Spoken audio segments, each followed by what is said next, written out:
661 সালের পূর্বে ভারতের মূল ভূখণ্ডে কোনো মুসলিম শাসকের আগমন ঘটেনি।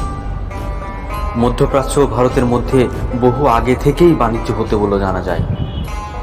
প্রাচীন যুগে সুমেরীয় সভ্যতা পর্যন্ত ভারতের বাণিজ্য বিস্তার ছিল। আরব বণিকরা এ দেশে আসতো বাণিজ্যের উদ্দেশ্যে, আর আরব বণিকদের মাধ্যমেই যে ভারতে প্রথম ইসলাম শুরু হয় তার বহু দলিল আছে। হযরত মুহাম্মদ সাল্লাল্লাহু আলাইহি সাল্লামের সাহাবী মালিক বিন দিনার ভারতের কেরালার আসে 628 থেকে 629 সালের মধ্যে। তখন কেরালার চেরা বংশের শেষ রাজা চেরামন পেরুমল ওরফে রাজা রামাভর্মা কুলশেখর কেরালার শাসন করতেন।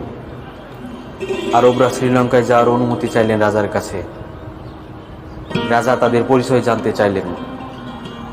মালিক বিন দিনার তাদের পরিচয় দিলেন এবং চেরামন তাদের ধর্ম সম্পর্কে জানতে পারলেন। এই ধর্ম সম্পর্কে জানার পরেই মালিক বিন দিনারকে অনুরোধ করলেন তিনি যেন মুহাম্মদকে তার সাথে দেখা করিয়ে দেন। মুহাম্মদকে দেখার জন্য রাজা তাদের সাথে আরবের উদ্দেশ্যে রওনা দেয়। নবী মুহাম্মদের জন্য চেরামন পেরুমল সাথে নিয়ে যান কেরালার বিখ্যাত আদার আসার।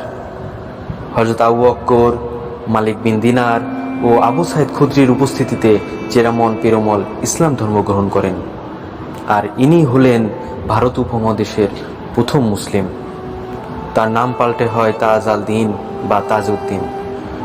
17 দিন ছিলেন মুহাম্মদের সংস্পর্শে।